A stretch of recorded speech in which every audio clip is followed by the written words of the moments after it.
iDubbbz has dropped the most controversial video of his career, Content Cop H3. With a 60% dislike ratio and 2 people from his event, The Creator Clash, dropping out because of this video. Is this finally the video that takes down H3, or is it just another content slop? So let's give it a watch.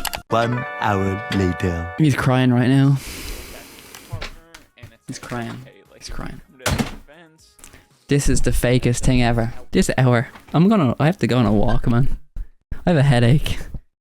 He's crying. How dare he call that a content cop? That was a content slap. Okay, so the first thing I noticed about this content cop is it's very political. It's all just political content creators in it, which is weird because content cop has never been about politics, and you can't content cop politics. You can't do that. Oh my god, he's there. We may as well just, you know, throw this video out now, because what are we doing here? Frogan? Frogan? You're gonna put Frogan in this? That's insane. So let's first talk about the people in the video and the people that iDubbbz promotes. There's some really bad people in this video, like Denims, but first I want to talk about Hasan. Now, I'm not a Hasan hater. I don't really care about Hasan. I know he has bad takes, but I don't really look into them very much. The only thing I can personally say negative about Hasan is that he loves himself just a little too much.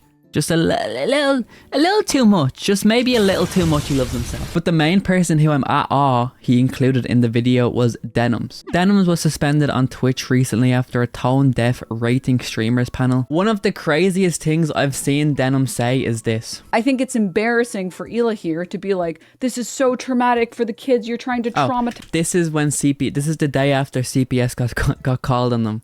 So Ela looks pretty upset here. And this is what Denims says. The children. It's like, dog, you literally, the vast majority of people are, like, not remembering anything that happened to them at 3. What? So that makes it okay, and... It's just sympathy, right? It's just, she's just pulling, like... I could take this to a really, really dark place, but I won't. The IDF classic card of, like, please, my life is so difficult.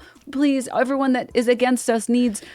fucking awful experiences because we're the ones dealing with the real awful experiences. Ela did worse to Palestinian kids in the IDF. Whoa. I mean, I'm sure she's thought about doing terrible things to people when she was in the IDF. That's insane. I can't comment on what she has or hasn't done. And then she leaves the clip off with a nice icing on the top saying, I think Ela thinks about killing kids. What a nice woman. What a nice and understanding, empathetic woman. This clip is already crazy. She goes in and starts googling when can kids remember stuff, and she realizes that she's wrong, and she still pretends like she's right. But the most nefarious part about this is, I won't say she caused the CPS call, but the days leading up to the CPS call, she was watching videos like this. Mansion, and he just leaves the shit on the floor, something that is probably related to the fact that his former housekeeper is suing him for a number of different reasons. So I would assume he doesn't actually have a housekeeper anymore, or perhaps he lost his extra housekeeper. So now the house is just like covered in dog shit. And he has kids, and his kids like crawl into the dog shit, and God forbid,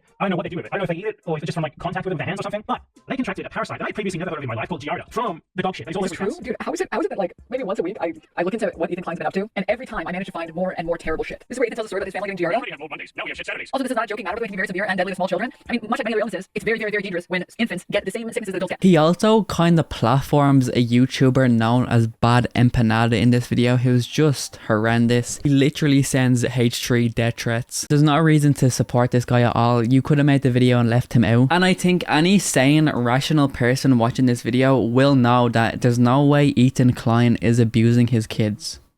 And if he is, it's definitely behind the scenes. The crew's also been harassed, which I find disgusting and sad, because the crew does not deserve to be harassed because of the place they work. Like, I have a story. I went to this thing, like this event in LA with my dad, you get this, my girlfriend, and a friend. And then on the night after, I come home to a message on Instagram saying, I saw you here and here. Oh, I saw that. I saw you here, and you were wearing Teddy Fresh. It'd be a shame if someone came up and stabbed you in the back while you were Teddy Fresh. What is harassing Ethan Klein gonna do to free Palestine? Nothing. You're just making someone else's life hell just because. And the terminally online people who are genuinely forensic analysis could be spending their time doing so much more productive things than like sending H3 skulls. Like they could be curing cancer. Maybe not, maybe, okay, I'll give them skin cancer. They wouldn't be curing like brain cancer. They're not that smart, but like skin cancer, they could do that. Now I get to the point of the video that actually genuinely annoyed me and made me realize that these people are way too chronically online and need to get a life. So in the video, iDubbbz mentions that his wife Anisa is half Lebanese, half Irish. Anisa is half Lebanese and half Irish.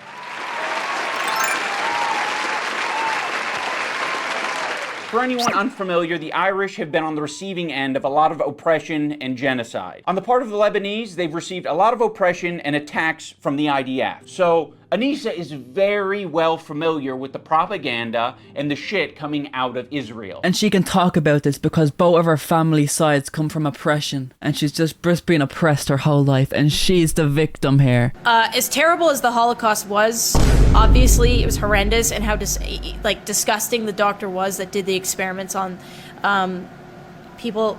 Gay people, handicaps, twins. I think that's.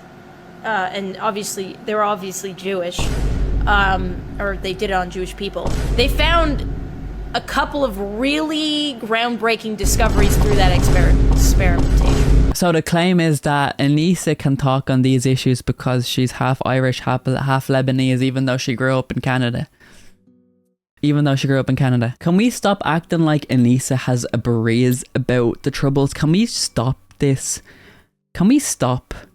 Are you saying Anisa knows about the troubles because half her DNA is from Ireland? I don't get that point because it doesn't make any sense to me. It just doesn't make any sense. It's disrespectful. I'm from Ireland and I would not even say I understand the troubles because I didn't grow up in the troubles. So the fact that Anisa is claiming that she understands this conflict and has authority on this topic because half of her family's from one place, half her family's from another place that were both oppressed is so unbelievably dumb and is so white knighty. I am blown away by how terminally online you are. You have to please stay off the internet. This video, if it wasn't bad enough, you just offended someone who has nothing to do with this.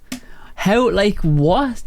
Anisa, this might sound crazy to you, but just because you're 50% Irish doesn't mean you understand one of the most terrific and troubling periods of Irish history. It's just kind of insufferable and disgusting that you would say that to try and prove a point. And if you genuinely think that, I'd take a massive look in the mirror and realise you are no one, you don't matter, shut up. Like, genuinely. It's disgusting. Next, we have to get into the Creator Clash 3 and how this is gonna fail. Creator Clash is a good event. The first Creator Clash was really good. I really enjoyed it. They had a lot of good fights. It was a good event. A lot of it could have been better, but I paid for it and I was happy. Creator Clash 2 was a train wreck. I did not like the fighters. The event was mid. It just wasn't as good as the first one and I didn't like it. This sentiment seemed to reflect in the results with them making no money for charity in the charity boxing event. Now, when this came out, I was like, is this allowed? But no one seemed to care, so I just thought it must be allowed. Okay, people thought they were donating to charity and it just went to the event and nothing went to charity. That would annoy me. See, I didn't care that much because I didn't pay for Creator Clash 2. I pirated it. I'm alright to say that now, but at the time I didn't really want to watch it, so I just kind of pirated it when I had nothing to do with that night.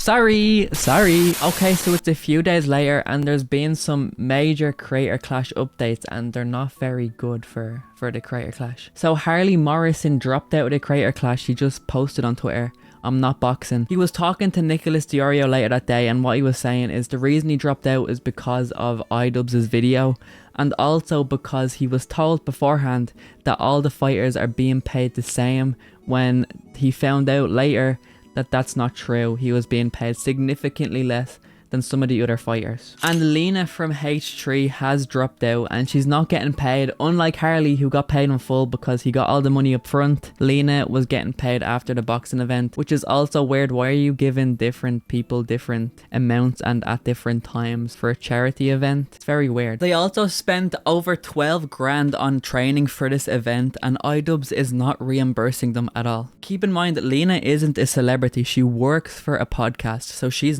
doesn't got that cheddar like that. And people like Nicholas Diorio, shout out Nicholas Diorio, he's been my fax for this whole thing, have been saying that the seats have not been selling. He noticed last week that there was a lot of seats left, especially on the top row. After he said that, the whole top row disappeared from Ticketmaster and other websites like that, meaning that they probably stopped selling that top row because they were like, this isn't gonna sell. The sales also seem to be going well, with 60 seats being sold last week for the Creator Clash 3. And let me say that again, that is 60 seats. 60 whole seats. This is more concerning because iDubbbz just put out one of the biggest videos of his career. It has 7 million views already. How in the name of the Lord did he only sell 60 seats? And the cherry on top, Jake Paul announced he's fighting on the exact same day as the Creator Clash is going ahead. But is this the end for Creator Clash? I think so, as they've just announced that there's a big Creator Clash announcement coming soon. After all this coming out, I definitely feel like iDubbbz and Anisa should not be running a charity event, especially since they said this about the Creator Clash before. But I think the main goal is just to get the people paid who are involved in making it happen, rather than like making exorbitant amounts of money. So your goal is to build an institution of sorts, this Creator Clash, where you can have people. Fun. There's a champion every year. Yeah, it's a party. Interesting. It's like a way more exciting VidCon. Or like I want it to be like influencers can like care about this and fans can care about this and like you can go watch it and have like a build up, like maybe parties before. And it seems like they're using this charity event more as a way to connect with creators and have a creator party so that they can meet creator friends. And this is completely fine. Cutie Cinderella also said this about the streamer awards. When you're doing a charity event, it's different because you really do have to put the money and the charity first. Let's not talk about that after party, and I want to know, was the pay-per-view money used to fund the after party, and was there free drinks? That's what I want to know. Anisa, come back to me whenever. We have to talk about iDubbbz trying to fit back into the mold of old iDubbbz and it not working. He just seems like he's trying a bit too hard to be the old iDubbbz. And the clip that really made me when I saw it was... So that's been my approach. I've occasionally thrown a joke Ethan's way in the form of Hasan Piker versus Ethan Klein for boxing. I like iDubbbz. He's a good guy, but I don't like this stupid. It's not a fucking petty beef. It's like, this guy is evil and he's doing anti-Semitism. And also he's way out of my weight class. He didn't like that, but fucking sometimes you gotta just throw something out there. Fucking sometimes you gotta just throw something out there. He goes, I don't know, man. Sometimes you just gotta, throw something out there. But it doesn't really land because what he said wasn't that out there. He's not being edgy, but he's still trying to act like he's being edgy is I think the point here. I can't fully grasp my hand on why this made me revolt and cringe, but I think it's because he thinks he's saying something disgusting or edgy, but it's like a pretty tame joke. It's just not landing, and I think even viewers of iDubbbz will say that did not land because it just didn't. Now let's get into another thing that I am very passionate about. The editing of this video is terrible. The first few minutes are good. They're kind of just simple cuts, so you can't really mess that up. But the timing, yeah, it's there for the first 5-6 minutes of the intro. But personally, I don't think that Ian edited those first 6 minutes. I reckon he got a video editor to put that together. I do think the rest of the video he edited though. And the shows. So the whole content cop is just a sit down video like this. A sit down slop. And I think sit down slop videos are fine. I make sit down slop videos. But I do think they need a little bit of oomph to actually make them engaging. You can't just sit to a camera with minimal editing and talk for an hour and just put up stuff on the screen. It doesn't really work for a normal video, and it definitely doesn't work for a content cop where you're expecting a whole shebang. The only bit of editing that I can say was actually pretty fire was the button segment when Ethan was pressing the button over and over again. I did really like that bit. It was very well done, and Ian, if you did that, well done, but I really don't think you did that either, Ian. Yeah, after the 6-minute mark, the whole video just kind of falls apart into a commentary slop. There's no structure or clear point, which is very hard to follow along with because it just kind of seems like he's rambling and it's like it's just going anywhere. I also noticed he plays a lot of rapid fire clips, which doesn't work for a video that's as serious as this. There's no sourcing on the clips, which is absolutely abominable for a video of this caliber. Every clip he has of Ethan is up full quality in 1080p on his YouTube channel. You just have to find the clip. But most clips that Ian uses are just ripped from Reddit, and I assume they're ripped from the H3 Snark Reddit. Some of the clips are 2-second clips with no context, obviously taken from the Snark to make Ethan seem as bad as possible, and they're in 144p, Ian. This is ridiculous. It comes off as so lazy when you can't even source the clips from the podcast you're criticizing. Like, most of these clips happen in the same podcast and you can't even get the original source. And this definitely shows how sloppy this video was put together, because he's just taking stuff from the Snark, putting it straight into Premiere Pro without fact checking. He's not downloading the podcast and looking through it. He's just seeing the clips from Snark.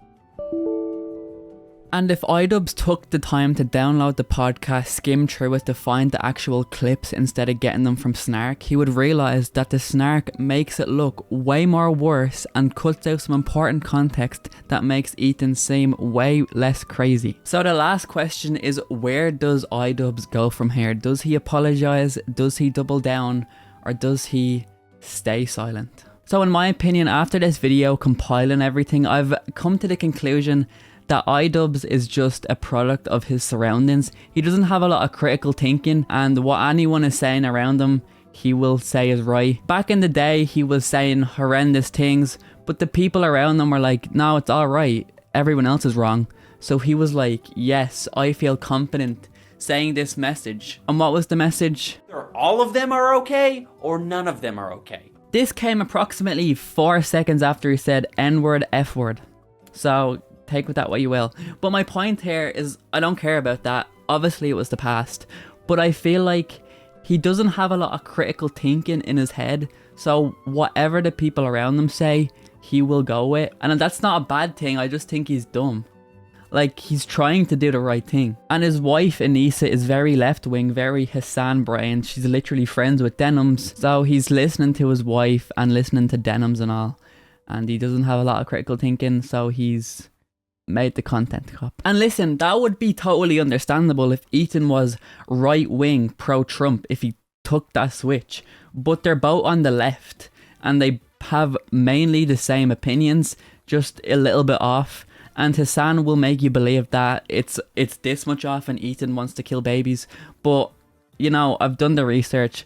It's just not true. Their points align so much, and I don't get why H3 is the public enemy #1 of the left. Like the subreddits LA Snark, FOMWA, stuff like that, I don't know a lot of them, but I was scrolling through them, even H3 Snark, I was scrolling through them, and it's just hateful. It's so unbelievably hateful and non-productive, and this is where Ian is getting his research from. It's basically the same thing as MAGA. You're being radicalized. You're not believing the truth of the situation. The facts are out there and you're disagreeing with them because someone on FOMWA said that Ethan Klein and Ethan Klein like eating babies. But listen, maybe iDubbbz is really a good guy and he just didn't know the situation between H3 and Hasan and didn't really get the gravity of the situation, because a lot of people don't know how insane and vicious those communities are and what they will do to destroy the other side. Like, it's definitely affecting Ethan and Ela's mental health, and it's definitely not a good time for them.